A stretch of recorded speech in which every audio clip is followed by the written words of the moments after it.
Now, lucky something you don't have to answer this if you don't want to. But racism in the music industry, how prevalent is it in your experiences, and what happened between you and Professor Green recently? I won't comment on the second part, but I think it's quite interesting the way that racism has become almost like a dirty word, right? 50, 60 years ago, people weren't really ashamed to be racist. It was considered an acceptable part of the culture. People didn't have to apologise. The racism was very overt and very unapologetic.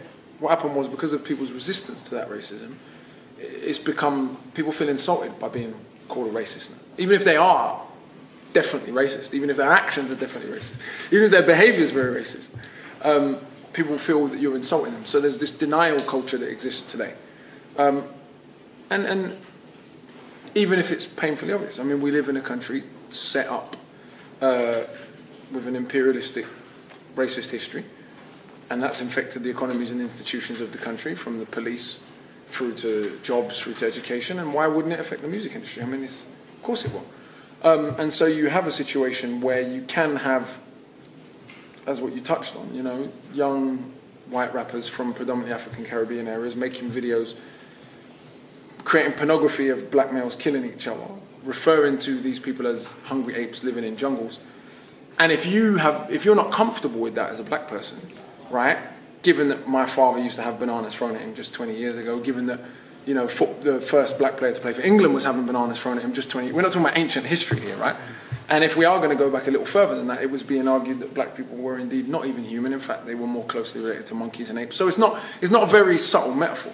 If you take issue with that, people who claim to love hip-hop say you've got a chip on your shoulder. Not that what was happening was maybe a bit out of order. And this is just one manifestation of many of the ways in which even people that claim to love music that comes out of an African Caribbean experience don't love and respect the people that are producing it. But this is not new.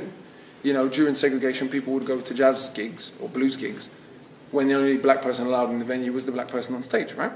And so the music industry has evolved in step with American society, because the music industry is predominantly controlled by the United States.